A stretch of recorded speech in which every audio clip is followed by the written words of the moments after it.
Podia perder, podia ganhar, não entrar em campo. Eu sempre torci para o São Luís, não importava o resultado. Tanto que o futebol de Juí foi um dos maiores em números de atletas, e o Ouro Verde e o Estrela Vermelha conseguiram títulos estaduais, eu acho que até nacional, o Ouro Verde, né?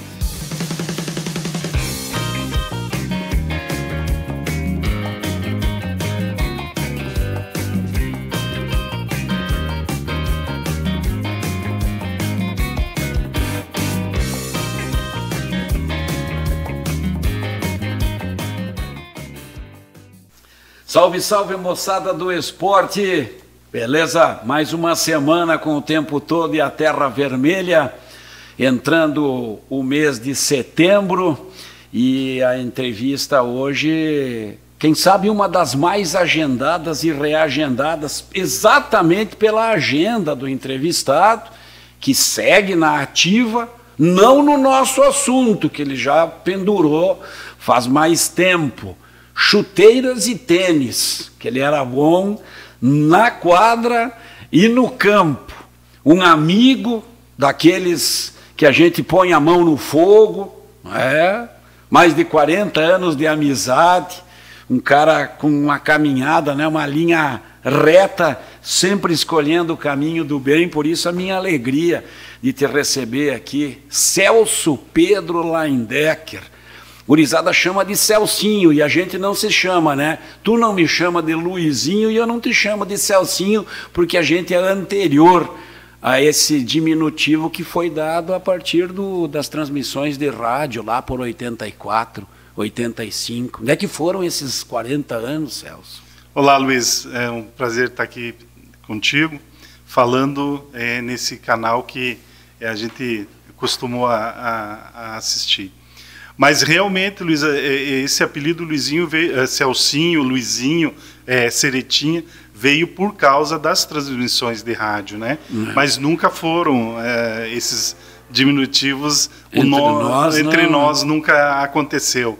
Mas acabou acontecendo e não tem nada contra isso também. Claro, claro, mas tinha o time que daí entrava na quadra, né, com Dudinha, Celcinho, Nelsinho, Ceretinho, Maninho, Darcizinho. Achavam que era, né, só um timinho, e não era, né, Celso? Exatamente.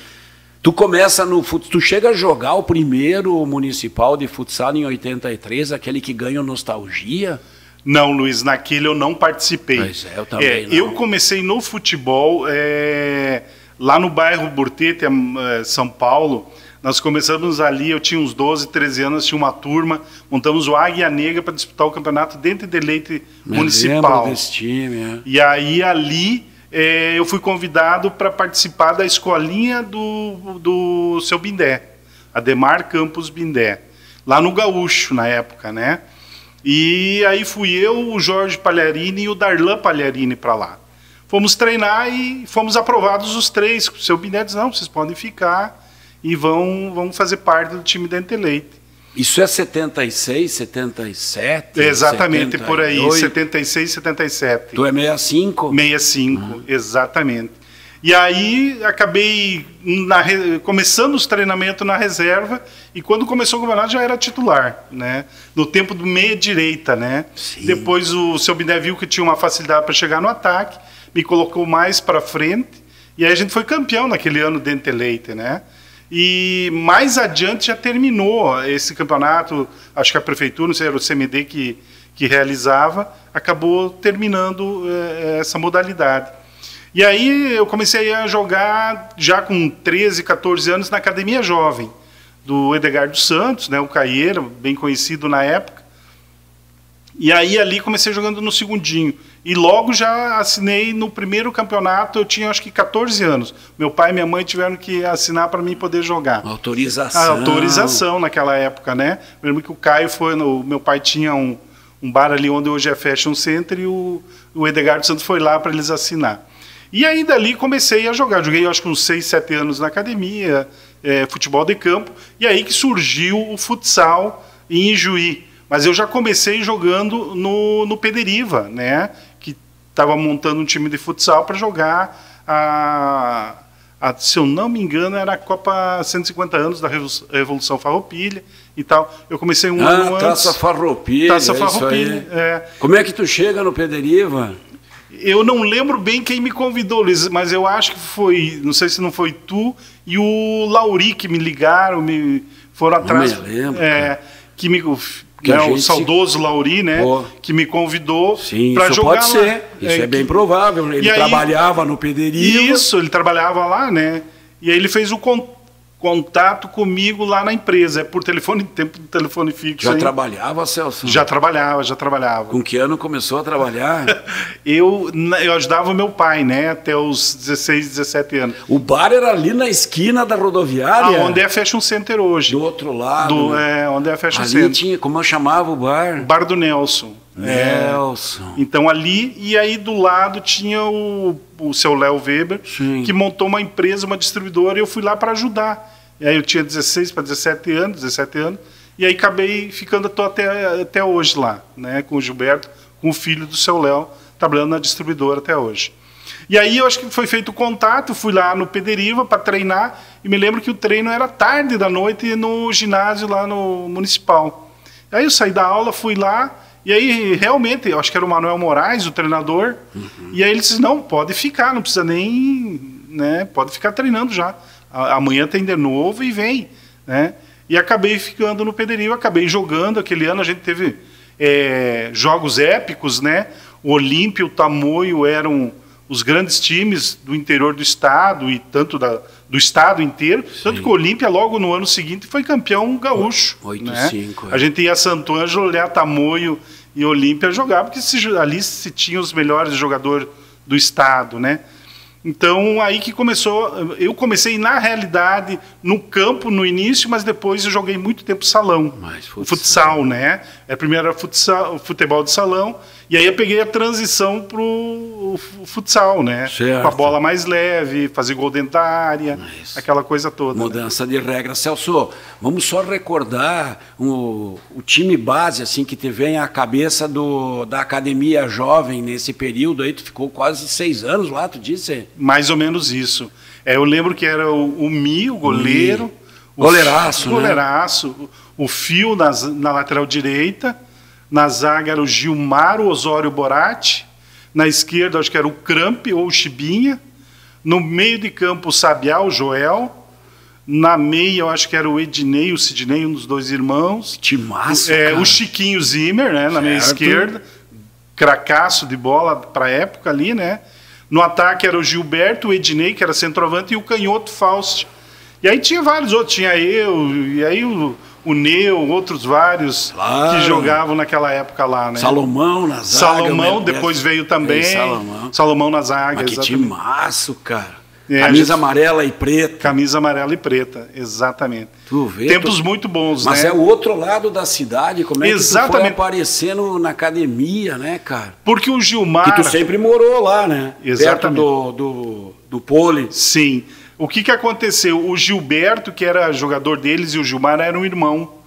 Não é a dupla sertaneja, mas é quase. Quem é Gilberto e Gilmar? O Gilmar era um zagueiro forte que tinha, e o Gilberto era um baixinho que jogava na ponta direita. Esses caras não estão mais aqui. Não estão mais em Juiz, foram embora logo depois de Juiz. Aí tinha o Irineu Estoqueiro também, que jogava naquele time, né? Que até também saudoso, né? Sim. E eles moravam perto da minha casa. E a gente jogava futebol, ali tinha vários campinhos para a gente jogar. E eles viram que a gente jogava junto, eles disseram, não, tem que ir junto com nós na academia. Ah, mas o pai não vai deixar, não, nós vamos lá conversar com ele. Aí eles foram lá, conversaram, não, se ele vai com vocês e volta com vocês, vai ir. Então eu acabei indo. Depois acabou indo meu irmão, o Luiz também, mas não foi muito tempo. E aí, mas eu acabei ficando bastante tempo, e aí fui para o futsal e acabei me dedicando mais ao futsal mesmo. Né? Tá. Esses campinhos que te fizeram habilidoso, era ali que tu brincava de passar o pé em cima da bola, tu lembra que é um drible característico teu, né? E daí de chutar tanto com um quanto com o outro pé, né? A gente não sabia de onde vinha o tiro. Que o Seretinha disse que eu peguei habilidade driblando meus 3 irmãos. Jogava os 3 contra eu e eu tinha que ficar driblando eles. Quando eu vi, eu tinha essa habilidade. Tu lembra Com certeza. desse domínio de bola? Eu tinha uma capacidade muito boa de analisar o que se assistia na TV e tentar fazer a mesma coisa. Então, essa de passar a perna por cima da bola, sair por um lado, tocar por um lado e sair pelo outro, eu vi o César fazer em 83, quando ele jogava no Grêmio. Ele fez o gol do título da Libertadores do Grêmio. Sim. Eu lembro que ele fez isso. O Gerson também um pouco antes, acho que em 81, 82, ponteiro esquerdo também, já fazia essa jogada. E eu via eles fazer e eu tentava reproduzir isso. Nós tínhamos muitos campos lá e a gente jogava futebol depois da aula de tarde, quase que todos os dias. Então a gente repetia até conseguir fazer. E viu o Rivelino, né, o passado Rivelino, que dava o elástico. E aí eu consegui também, treinando, fui e consegui fazer também. E fazia tanto no campo como no salão depois. Sim. O salão é mais difícil, que a bola é menor. Ela precisa um pouco mais de espaço para dar o elástico. Então, mas depois... o campo dava mais. O campo era mais fácil. Celso, sim. Tu sempre foi fortinho assim ou tu teve um período que era só um risco? Não, eu tive um período que fui bem magro. Né, assim. Quando jogava na academia e quando comecei no Pederiva e comecei na Selencar, eu era bem magro. Depois, com a musculação, é que veio essa parte de ficar um pouco mais forte, né, pegar mais musculatura. Era eu, o João Schmidt, o Willi Frey tinha uma academia no ginásio, e a gente ia antes do treino e fazia muita musculação. Fazia academia, cara. Eu e o João tinha mais alguns que faziam. A gente fazia umas 2 horas de academia. Mesmo? Não me lembro E depois disso. treinava até as 11 da noite. Então, assim é que se forjou, né, o atleta de futsal que se tinha naquela época. Sim. Beleza. Tu falou de campinhos perto da tua casa. Vocês são de uma turma que... Isso um pouco depois, eu imagino, e até na vida adulta, que tirava o fim da tarde para ir ali no chamado e famoso Guavirova, né? Exatamente. Que hoje é o Góis Carton. É onde está o Góis Carton, ali, na 21 né? de abril, na Davi José Martins. Que ali teve algum guri que aparecia, né? O Sandro Palharini surgiu ali, o Sapinho jogava ali. Então, vários jogadores surgiram ali, né? Era um campo bem dos mais difíceis de se jogar, porque tinha um declive muito grande, né?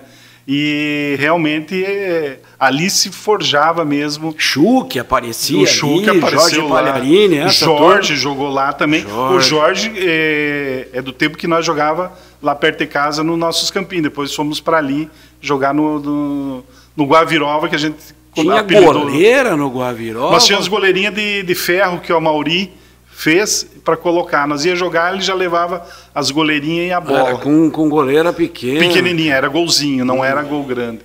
Era só no golzinho. Mas... Muito bom de jogar.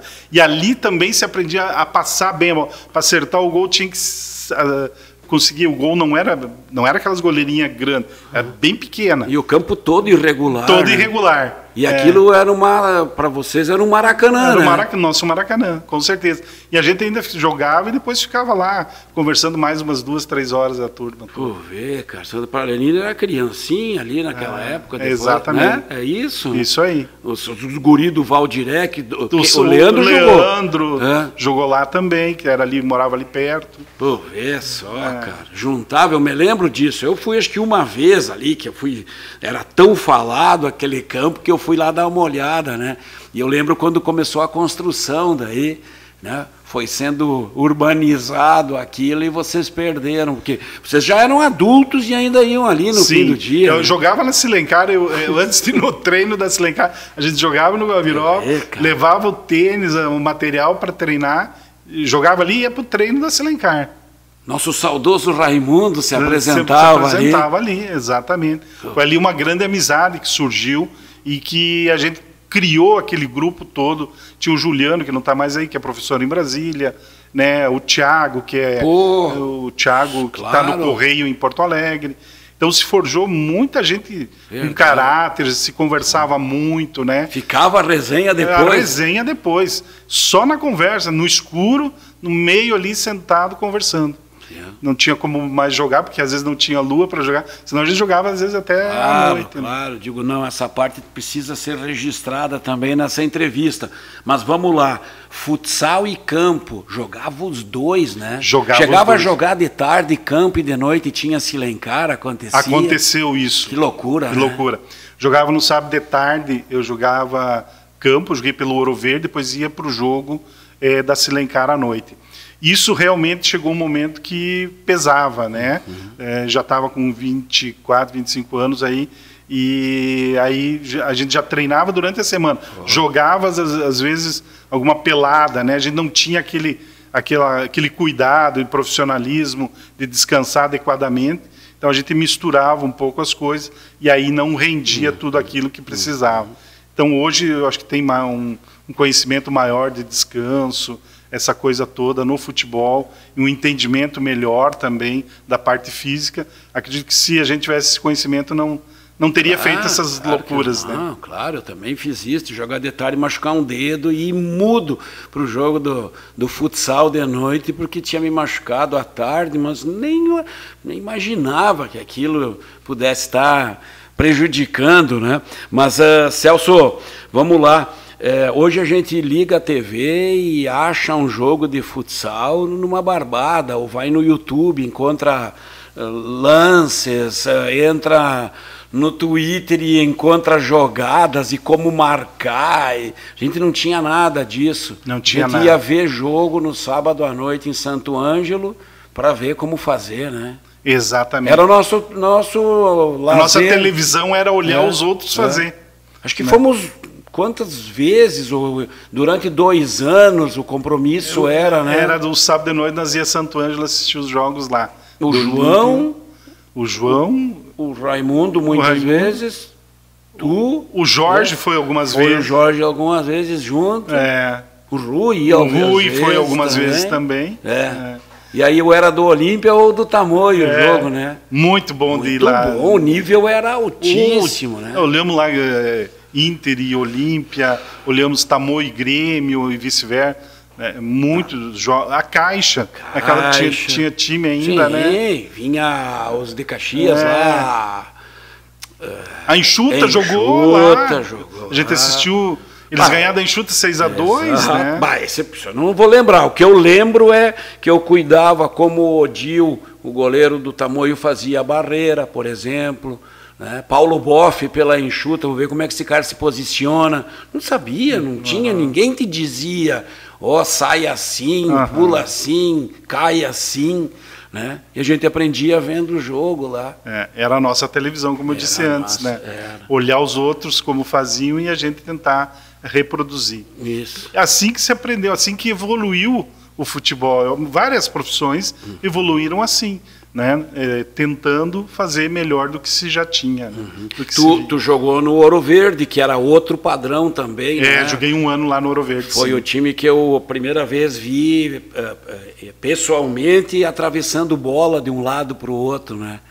Era um outro nível. Eles atravessavam um jogo. Daí, uma noite lá, numa daquelas jantas de sexta, me falaram que a turma ali dos Teixeira, eles olhavam um jogo, Copa de 78, aí a seleção brasileira fazia isso, lateral passava pelo ponteiro, né? Essa coisa de copiar, né? O que tinha de novo, mas era o Ouro Verde que fazia. O Ouro Verde inovou, né? No amadorismo, ele trouxe uma inovação para o futebol de Juí, né? Tanto que o futebol de Juí foi um dos maiores em números de atletas, e o Ouro Verde e o Estrela Vermelha conseguiram títulos estaduais, eu acho que até nacional, o Ouro Verde, né? Então eu acho que isso fez com que Juí se transformasse num grande celeiro de bons jogadores, né? Nós tivemos vários aí bem conhecidos, outros nem tanto, mas que também jogavam muito bem.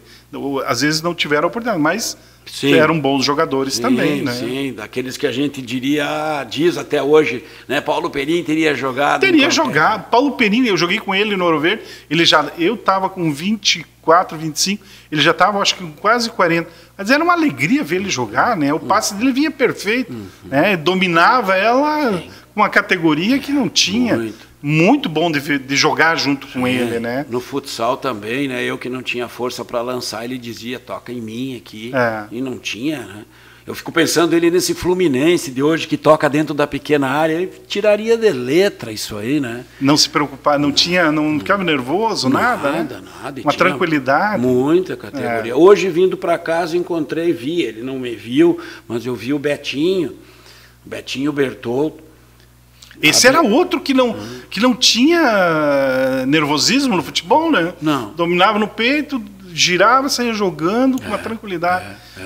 Talvez hoje, pelo que eu acompanho o futebol e gosto muito de acompanhar, eu vejo que o futebol hoje, os jogadores estão correndo muito mais.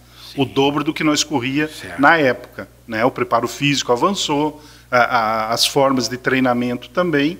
Então hoje talvez não teria tanto espaço para esse tipo de jogador. Eles também se apertariam, porque hoje se chega fácil na marcação. Hoje dizer, mas o cara passa mal porque o outro chega junto com ele, né? Tá bem. Entendeu? Então eu vejo que dificultou muito acertar um lançamento bem feito, né?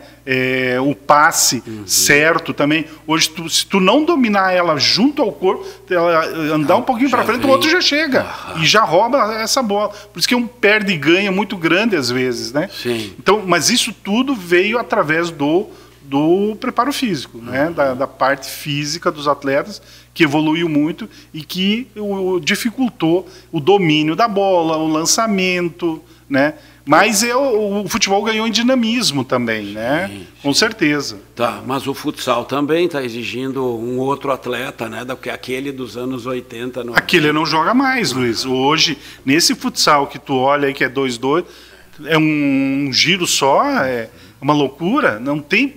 É uma loucura. É uma loucura o futsal de hoje, né?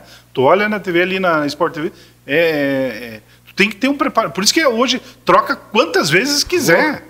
E a hora que tu quiser, não precisa nem avisar o juiz.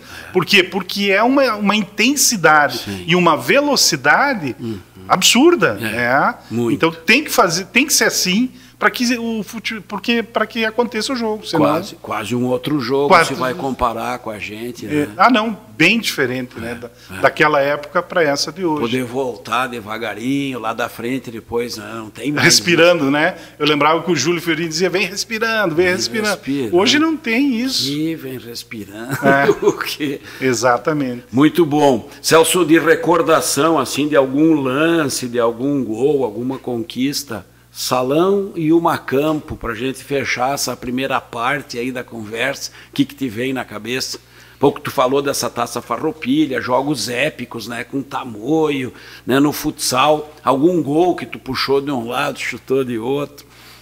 Gol assim, Luiz, fiz muitos gols no nosso, tanto no ginásio aqui como fora, porque além de jogar um campeonato municipal de Juí, né, e jogar o campo e o salão, eu também jogava Augusto Pestana, jogava Catuípe, Santa Bárbara, joguei em Cruz Alta também, então Santo Ângelo cheguei a jogar. Então, meio de semana? Era direto, né? Então eu quase não conseguia estudar à noite pela dificuldade de tanto compromisso de jogo à noite, né? Sim. Então, mas consegui terminar o segundo grau ao menos e depois tentar uma faculdade, mas era muito compromisso e isso também dificultou. Eu com 26 anos, 27, já estava com os tornozelos, joelho, né, musculatura. Eu tive dos músculos da perna esquerda, tive 13 distensões, né, por causa desse exagero de jogos, né. Então chegou um ponto que quase não conseguia mais jogar 2 jogos seguidos sem dar uma distensão. Sim. Então isso foi o desregramento desenfreado, né? Sim. Então, assim, gol mesmo, eu lembro de um que a gente, jogando pelo Pederiva, acho que foi contra o Tamoio, né? Que o Ideraldo toca no fundo, e um grande marcador, que era o ala esquerda do... Batata? O Batata depois jogou com nós na Silencar. Não, o Marqueta. Marqueta veio jogar com nós. Tamoio, tu diz? Joãozinho, marcador do Tamoio. Do Tamoio, um grande marcador. Eu não tinha conseguido passar nenhuma. Aqui tempo que eu jogo aqui. Eu não tinha conseguido passar nenhuma vez por ele ainda, né? Tanto que o Manuel já estava me avisando que eu ia sair. E no lance eu consegui vencer ele que a gente chama no Amag, né? Sim, Dá que é para um lado e fui para o outro, e bati no canto embaixo do goleiro, no contra-trave, e a gente ganhou 3-1 aquele jogo. Acho que foi contra o Olímpia, contra o Tamoio. 3-1, aqui no nosso ginásio. Foi um grande jogo. Imagina, e um gol também num grande jogo. Bacana, né? boa as duas coisas juntas. Lembro, acho que foi 3-0. 3-0 ou 3-1? Agora, acho que é 3-0. Eu acho que foi 3-0. Né? Foi lá, nós perdemos. E ganhamos aqui. Lá 5-1 e aqui precisava fazer aí mais um gol para levar para a prorrogação, né? Faltou um gol. E no campo? No campo, Luiz, eu me lembro, eu joguei no Flamenguinho da linha 3. Eu me lembro que eu fiz um gol à noite. Qual o Flamenguinho da 3? Lá embaixo do Sereta. Da 4? Da 4, isso. Lá da 4. Jogou no Joguei para eles lá. 2 anos lá. Pô. O Sereta estava comigo na Silencar, me convidou para ir para lá, né? Aí eu acabei indo, né? E aí joguei lá.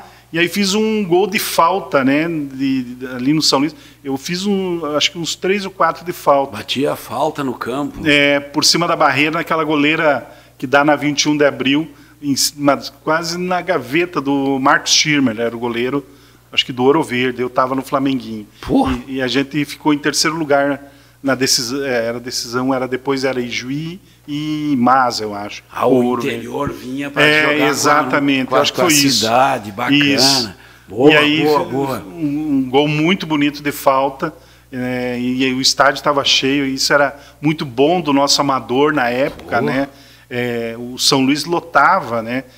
Quando tinha esses jogos finais do nosso amador, né? Foi aquele período sem São Luís e que exatamente. Deu um boom, né, no amador. Tu falou há pouco com 26 já, essa série de lesões, tu jogou mesmo até que idade? Até os 26, Luiz. Depois só Vila Velha. Daí eu joguei aí só com 26 anos, mas comecei lá com menos de 14, né? Sim. Então tive que encerrar com 26 por causa do excesso de lesões, né? Campeonato, isso não jogou mais daí. Depois eu tentei jogar, Luiz, um veterano quando eu tinha 40 em 2011.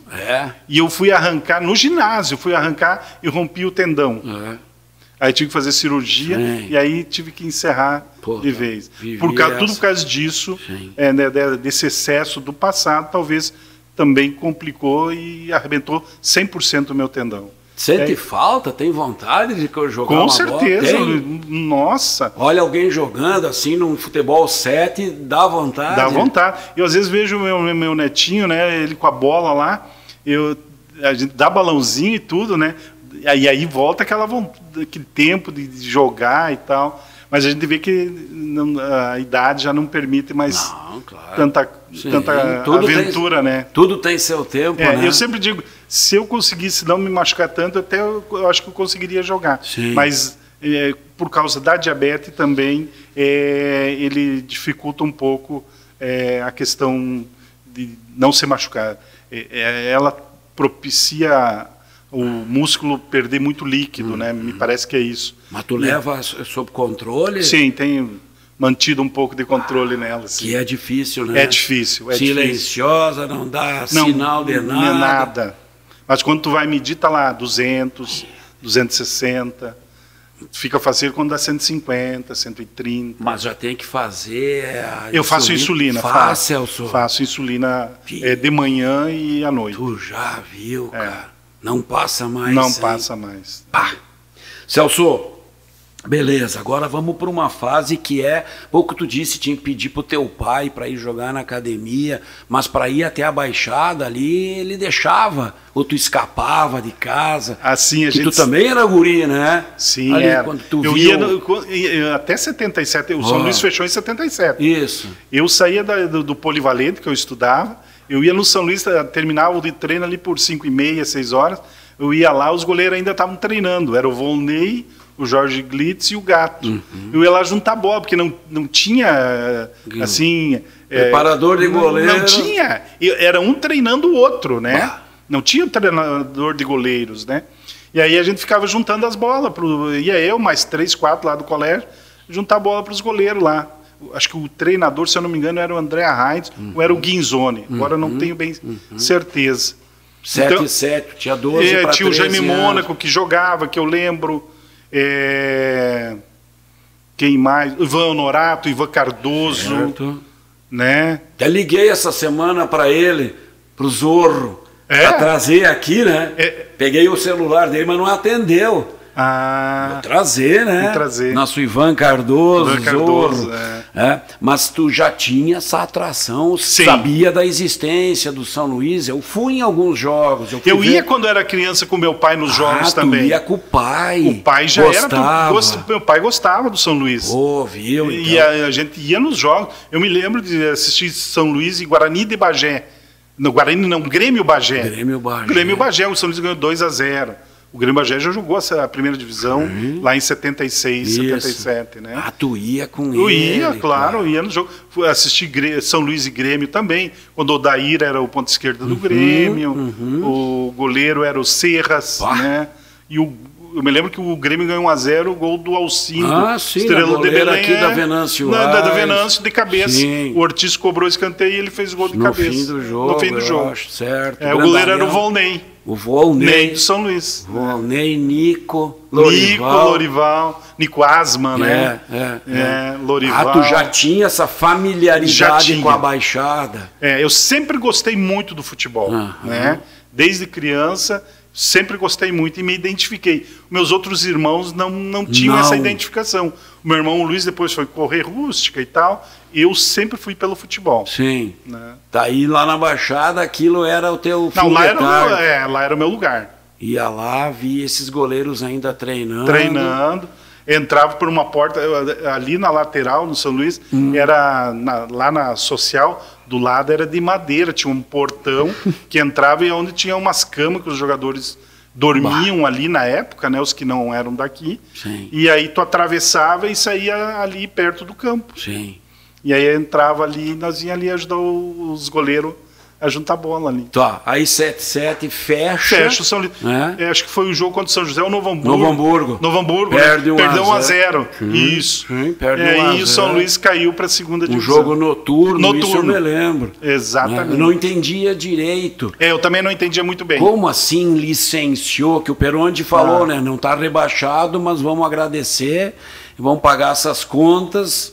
E ano que vem não tem futebol. E aí veio aqueles caras jogando todos no Ouro Verde, no Estrela Vermelha, cara. Né? Que daí todos era aquele... O Ataíde foi para lá, Ivan Honorato estava lá, o Cardoso acho que também foi.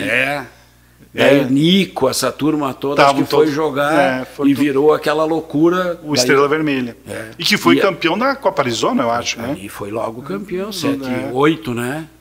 Por aí, 7-7, 7-8. Aqui na montanha. Isso tudo tá aí, tu começa a acompanhar também. Exatamente. Academia Jovem, eu acho que quando eu estava lá, eu não estava inscrito, mas também participou da Copa Arizona, ou Copa Dreyer, não me lembro o nome, e o Dunga jogava na Academia Jovem. E jogou? Jogou lá. Campeonato. Campeonato. Eu lembro que um jogo que nós jogamos na Baixada, o São Luís ganhou do Porcelana de Guarani das Missões 1-0, gol do Dunga de fora da área. São Luís não. A Academia Jovem ganhou 1-0 no campo do São Luís, ali na Baixada, do Porcelana de Guarani das Missões, 1-0. Então jogava essa taça Copa Arizona, Ouro Verde, Estrela, Academia, Atlas, São José, todos se inscreviam? Eu acho que era assim, Luiz, eu não lembro bem porque eu não cheguei a jogar, não tinha idade para jogar, mas eu lembro de... Não, porque eu tenho recordação disso também, que não, a gente sempre destaca, né, os que ganharam, mas as primeiras fases tinha a presença dos outros. Dos outros, exatamente. Dunga fazendo gol pela Academia Jovem contra o Porcelana de Guarani das Missões. Eu lembro bem desse jogo. O Irineu, até o estoqueiro, né, que nos deixou, ele estava machucado, ele trabalhava na Imasa e estava assistindo o jogo. O Irineu é o Nenel. Nenel, isso. Falecido recentemente, também né? Se foi cedo. Né?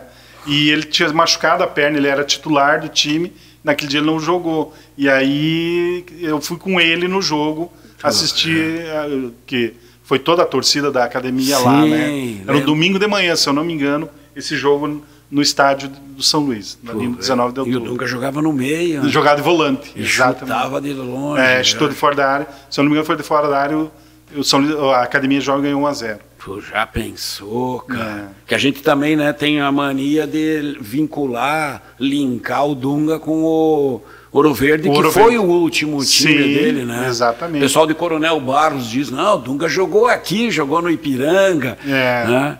Bacana. Vamos ver se um dia a gente consegue conversar com ele também. Celso, bom, daí passa esse período até 85 e daí vem aquele movimento de volta do São Luís.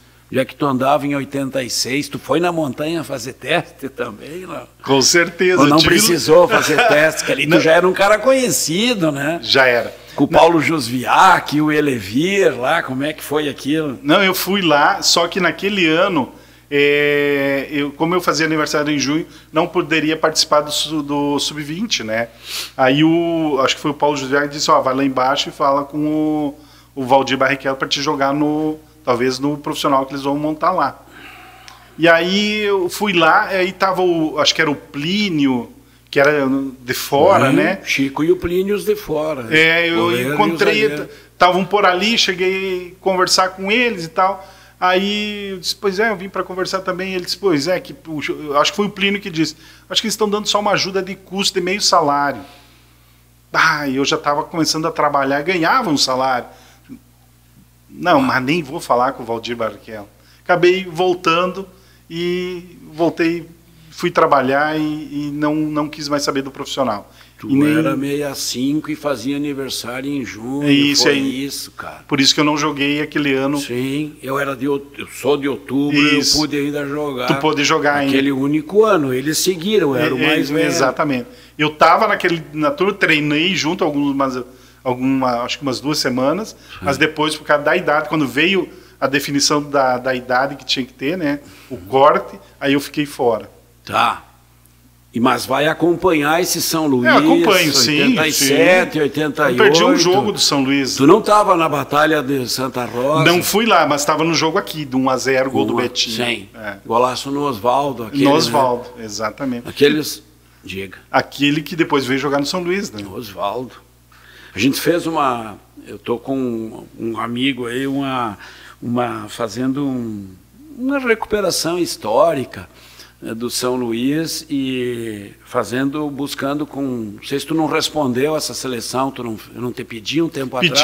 Pediu. Então, tá muito bacana isso e tá virando um documento histórico, porque, por exemplo, eu botei o Osvaldo, né?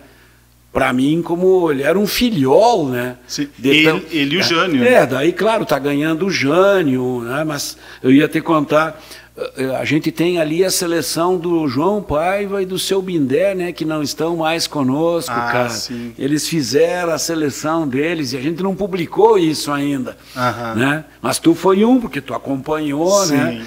E claro, tá valendo de todos os períodos, tanto que tu vai pegar o Guto Valduga, botou lá um cara que eu nem sei quem é, Volney Cachorro. Tu lembra desse cara? O Guto diz que foi o maior jogador que ele viu. O Guto é diferente, né? O Guto precisa escolher alguém que ninguém conhece. Eu não lembro desse. Né? Mas é isso, tem daí umas peculiaridades. Né? Mas o Osvaldo, sim, e o Jânio daí aparece como Oliveira, para os mais novos também. São grandes goleiros que teve o São Luís. O São Luís foi jogar a Série B, né? O Série A do brasileiro. Sim. Pelo Joinville, né? O Oliveira, sim, cresce depois, vai jogar no futebol paulista. Bom, daí tu continua ali, indo, anos 90... Isso. Se associa... Eu me associei bem depois, Luiz. Depois. Mas indo a jogo. Nunca perdi jogo do São Luís. Dificilmente não ir num jogo do São Luís. Aqui. Dificilmente. Tá. Até se aproximar tanto que Até que o Bevilacqua, o João lá do posto... Foi ele também. Me convidou, ele disse, Celso, tinha que ajudar o São Luís. Eu disse, mas eu viajo bastante, João, não tem como... Ele disse, não, mas vai de conselheiro fiscal. Eu disse, tá bom, coloca meu nome lá. Aí acabei sendo eleito. Né? Lembra o ano, Celso? Cara... Já nos anos 2000? 2000. O presidente era o Sadi Pereira. Do clube. Fiquei 3 anos... No conselho? Era eu, o Balim, o Aquele lá do Bebidas e Companhia, como é que é o... O Afonso Conrad. Aí tinha o... Como é que era o nome dele? Irmão do Hélio Chu. Sim, também, o Chu. Chu. E tinha mais um que eu não lembro quem era. E aí eu acabei... Erno Chu, isso aí. Aí tinha...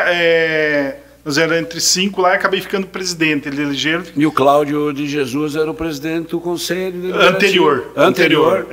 Eu peguei do Davi dos Santos, né? E fez gol no Davi dos Santos. Barbaridade. Esse deve estar jogando ainda, né? Ele não está mais aqui, mas acho que não está, né? Não, acho que não vi mais ele. Mas gostava, né? Gostava de Celso. Não, aí eu fiquei presidente. Aí fiquei os 3 anos com o Sadi, presidente do Conselho Fiscal. Aí assumi o Pitol, ficou mais 3 anos. Fiquei os 3 anos com o Pitol também. E aí saí para ser vice de financeiro do Lauro Haas na eleição aquele ano da pandemia ali, que logo entrou a pandemia, né? Isso, então 3, 6, ficou ligado de 9, 10 anos. 10 anos. 10 anos. 10 anos. Tá, que experiência é essa, entrar e poder ver de perto aquilo que por vezes tu criticava lá fora, ouvia os outros criticarem?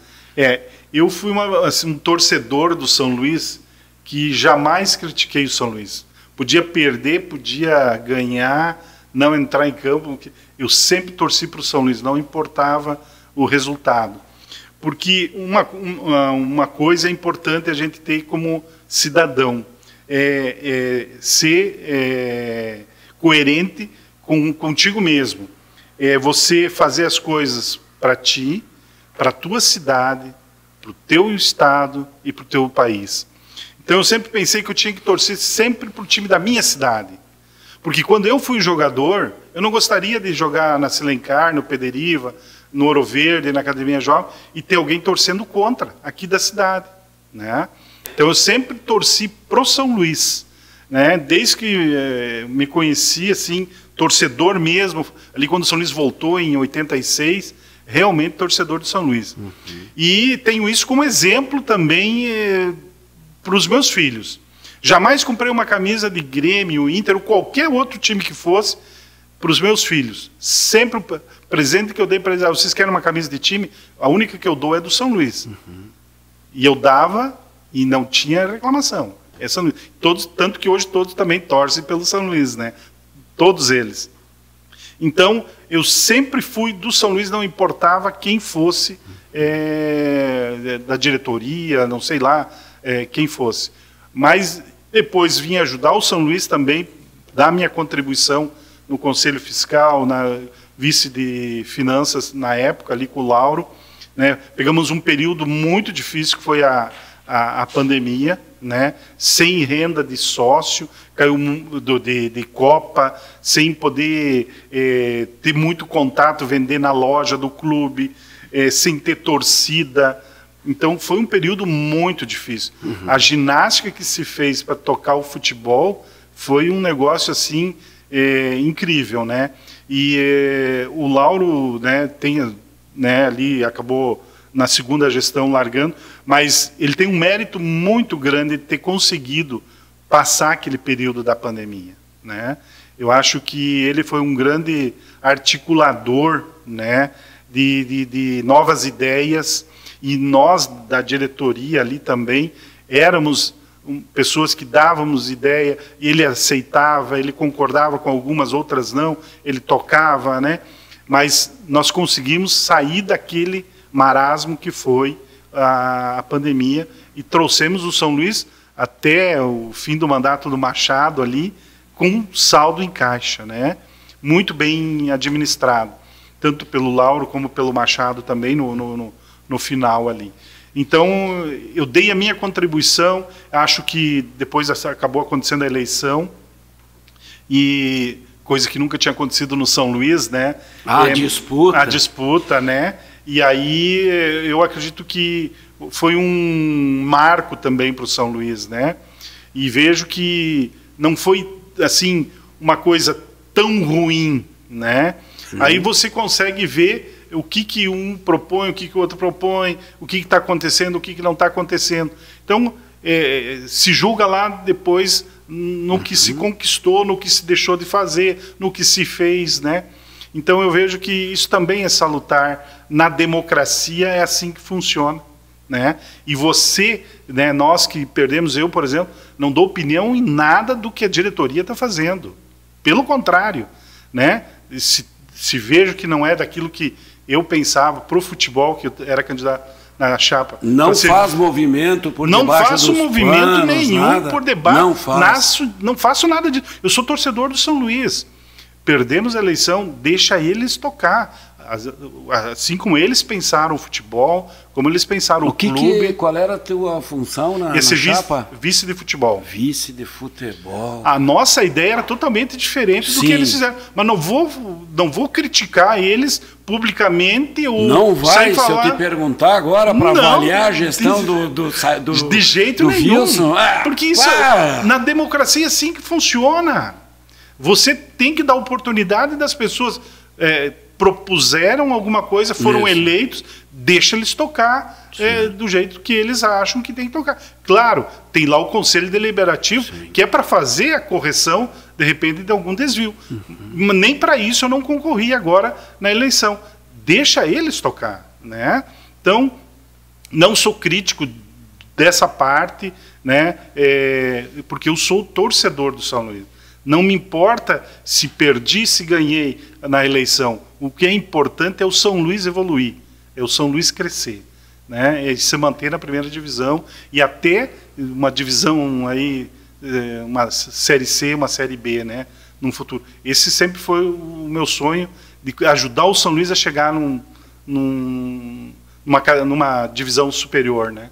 Celso, eu queria só aproveitar ainda a conta para quem nos assiste. Até aproveitar para agradecer, passando fácil, já chegando a 550 inscritos no canal. Tiago bota aí o sininho e a gente, né, vai a sinetinha para marcar, para receber os vídeos, as entrevistas da semana.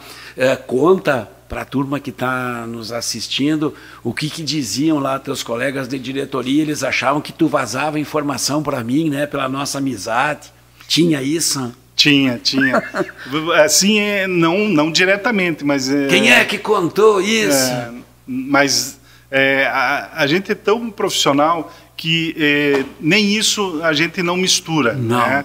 não. Na minha empresa eu também procuro ser assim, no trabalho, né? Então na empresa e também na minha vida. Isso aí. Não adianta. Por isso eu tenho essa liberdade de te falar. Se tu tivesse me priorizado informação de contratação e tal, nós não ia tocar no assunto. Exatamente. Mas de tanto respeito que um tinha pelo outro, eu nem tocava em assunto contigo sobre isso.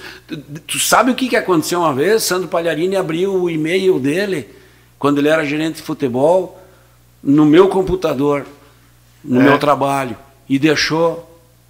Eu fui lá e desativei a senha dele, e era ali que ele estava negociando com os jogadores, em respeito a ele, cara. Porque eu não queria ganhar. Assim eu não quero ganhar notícia. A notícia assim não tem valor, né? Não precisa. Fui lá e desativei, apaguei porque eu podia ficar acompanhando, né? Ninguém ia ficar sabendo, e eu ia poder ver quem ele estava contratando. Era o tempo do e-mail, né? Era tudo pelo e-mail. Fui lá e desativei, cara. Não, mas o pessoal desconfiava, né? Com certeza. Mas a gente sempre procurou ter essa isenção, né? Para não ter essa questão de, mas tu está priorizando teu amigo. Não. O que nós combinar, a reunião, nós dissemos, gente, não vamos falar nada do que foi conversado aqui. Da minha boca ninguém escutava nada. Alguém vazava, mas não era o Celso. Mas tinha às vezes as conversas que tinha, tá com certeza. Não diretamente para mim, mas a gente escutava, né? Sim. Tá, Celso, tu disse que comprava as camisas do São Luís e dá para os teus filhos. Essa coisa do São Luís ser vermelho e tu ser tricolor, nunca te incomodou? Não, porque jamais. Sim, mas a maioria não pensa assim. Mas não tem nada a ver. O Inter não é dono do vermelho e o Grêmio não é dono do azul. Eu acho que aí que tem que ter uma clareza e uma definição bem clara dessas coisas, né? Ninguém se é dona de nada. As cores são universais e são de todos, né? O Inter da Itália é preto e azul. A Internazionale? Sim. Então, ninguém se adona das cores. E não tenho nada contra o... E uso camisa do São Luís vermelha sempre, não tem problema nenhum. E também, eu no Campeonato Gaúcho, eu não consigo torcer para Grêmio e Inter, nem mesmo nas finais entre eles dois, quando acontece. Porque, para mim, o gauchão, ele perdeu um pouco da essência pela diferença financeira da televisão, de quem patrocina, com os clubes do interior. Há uma diferença muito grande e isso causa um desequilíbrio na competição. Com certeza, o Grêmio Inter, os clubes querem jogar a primeira divisão, porque o Grêmio e o Inter vão na cidade e vão trazer torcida. Mas quem vai, muitas vezes, é a torcida das cidades vizinhas, às vezes nem é os da própria cidade, né? Então eu vejo que eu entendo que o gauchão teria que ser remodelado, porque ele está cada vez mais apertado em datas, fica um espremido, né? Um jogo em cima do outro, e aí pouco tempo, e jogou 3 meses, e aí? Agora essa copinha aí está 1 mês e meio parada, não tem jogo, e tem que pagar o jogador, não tem renda, não tem como movimentar o clube. Então eu vejo que tem que ser repensado o gauchão. Tu faria um campeonato que começasse sem a dupla Grenal, que eles entrassem só na fase final? Exatamente. Para ele ficar mais prolongado. Isso. Começa em março, termina lá em dezembro, ou final de novembro. Eu acho que... Nesse formato aí a tendência é... A tendência é ir vai cada vez ficar menor, menos clubes, o risco de rebaixamento é maior, e aí eu não vejo futuro no Campeonato Gaúcho nesse formato que está. Tu não vê futuro no campeonato ou não vê futuro para o São Luís também? Para os clubes do interior. Os clubes do interior, exatamente. Tu teme pelo futuro do São Luís, por exemplo, se ele não ganha essa Copa Federação e vai ficar com resultado negativo, e aí começa um gauchão? Eu não sei como é que está a parte financeira do São Luís, mas eu vejo que a copinha ela tem um custo bem elevado, né? Se você vai buscar ser campeão, ela tem um custo. Eu vi que tem vários times se preparando agora para essa fase mais dos mata-mata, né? Imagina se você não ganha, né? Ter a Copa do Brasil ano que vem, a Recopa contra o campeão do ano anterior, do Gaúcho. Então, são receitas que vêm. Mas se você não ganha, você já gastou um dinheiro na frente que talvez vai faltar para o gauchão. Eu não sei como está hoje o São Luís, né? Mas é bem preocupante. Eu acredito que o gauchão, quanto menos clube tiver, mais dificuldade vai ser para se manter na primeira divisão, com certeza. Porque aí você precisa ter investimentos altos e não pode errar. Tem que acertar, porque o campeonato é curto e não tem tempo de fazer muita troca de treinador, de jogador. Não tem. É bem rápido. A chapa de vocês tinha clareza já sobre a copinha, se vencesse a eleição? Nós tínhamos clareza sobre isso, mas ela agora fica em segundo plano. A forma como nós íamos tocar a copinha era totalmente diferente, mas ela não tem importância, porque quem ganhou está fazendo do jeito que eles prometeram fazer. Deixa que seria oportunismo falar agora, né? Então tem que ser bem ético e dizer que, né, eles estão tocando como eles tinham planejado, prometeram para o associado que votou neles. Isso aí. Então, que agora consigam ganhar, e que é o meu desejo também. Mas fica claro que o investimento nessa copinha foi já maior, já ultrapassou do ano passado. Isso eu estou dizendo porque eu tenho informações lá dentro, fui em assembleia, na posse, ali eu vi, né?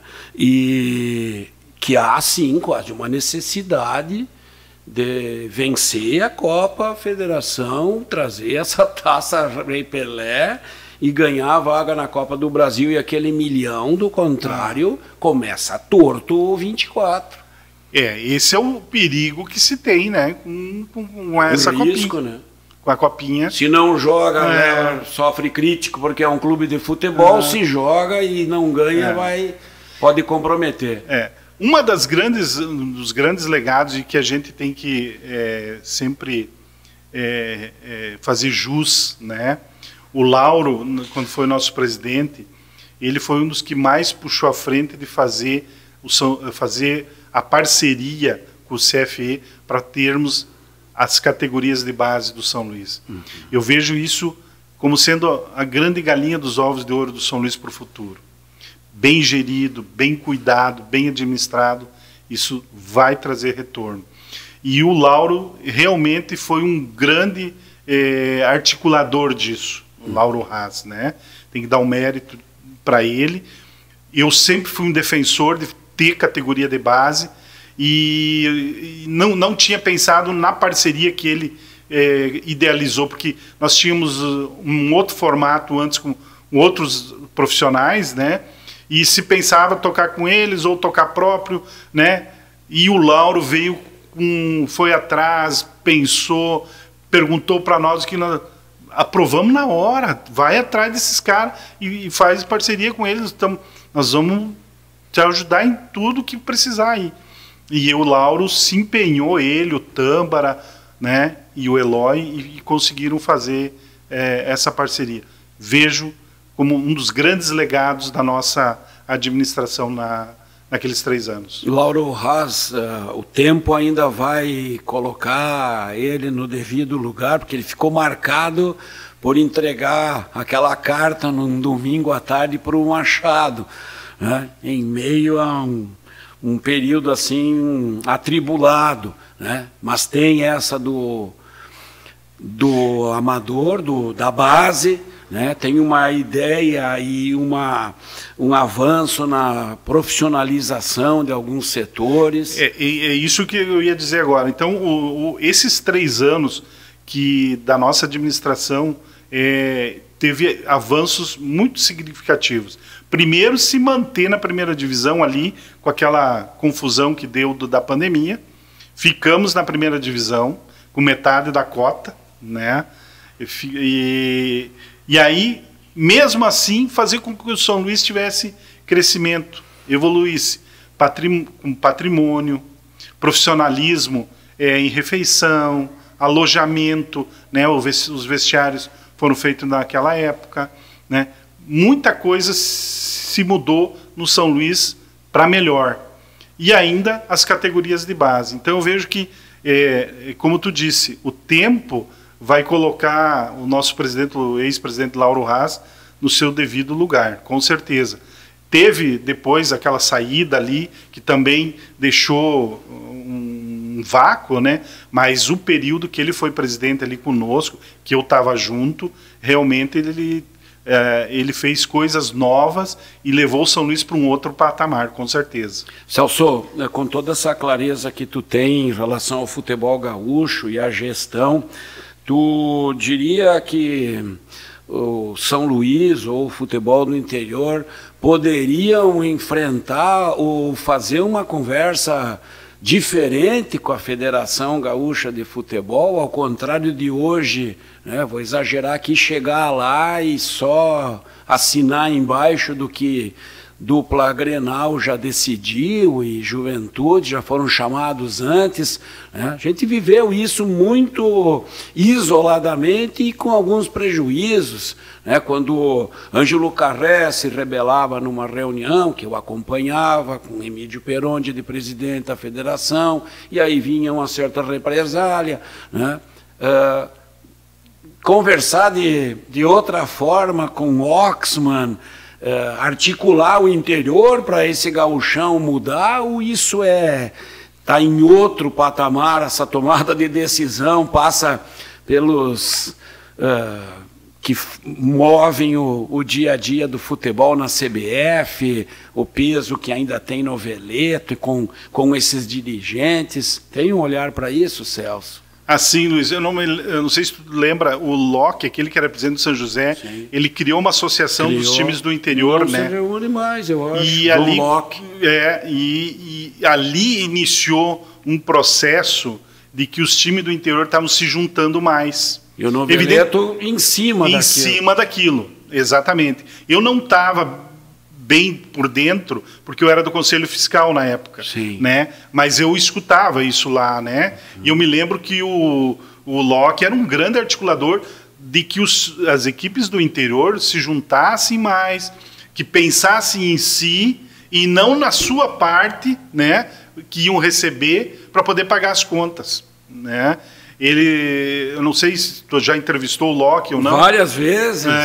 Ele sempre aqui dizia, não, né? Mas na rádio, sim. E ele dizia, enquanto não criarem um consenso de classe de clube de futebol do interior para se defender, para criar condições para jogar o gauchão, vai ser sempre essa tristeza, essa lamúria que está aí. Não vai mudar. Então, começa pelos clubes do interior, Luiz. Teriam que alguém conseguir juntar eles, né, numa mesa e discutir o que é que vamos fazer para melhorar o futebol do interior. Porque o Grêmio e o Inter ali, eles têm recurso para isso. Porque se Grêmio e o Inter fossem depender só do sócio de Porto Alegre, eles também estariam quase que na mesma situação que os clubes do interior.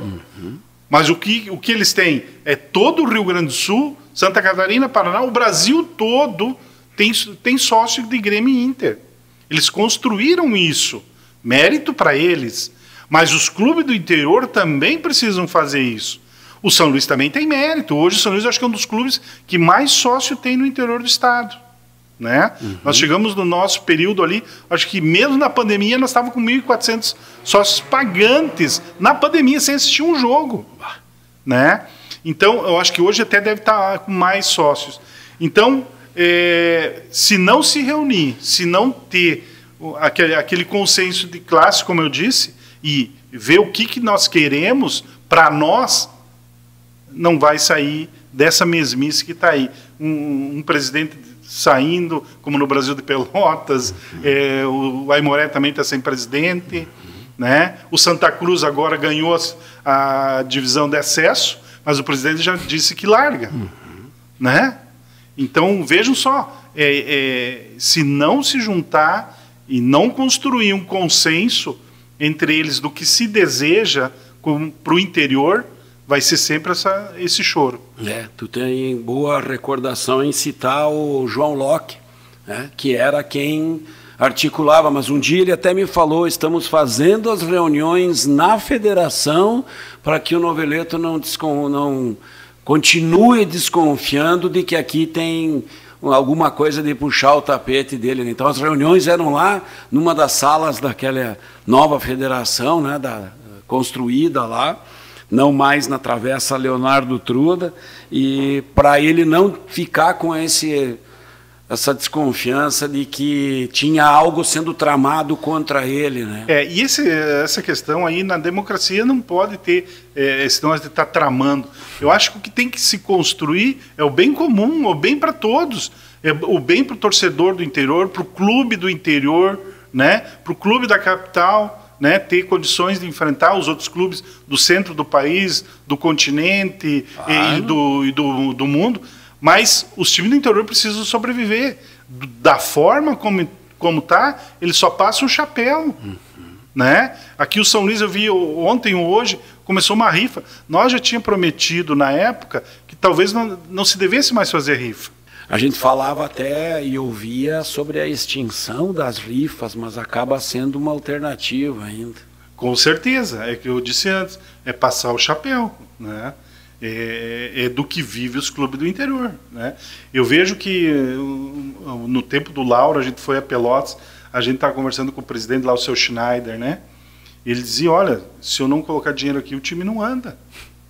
E caiu naquele ano ainda, né? Para te ver como é difícil, né? Ele sozinho tocando o Pelotas, para ele dizer, olha, tem em torno de 150, 200 sócios que me ajudam com pouco, mas o restante sou eu que coloco. E a torcida ainda vem contra mim, ele é um do que tomou o soco, né? Levou o soco.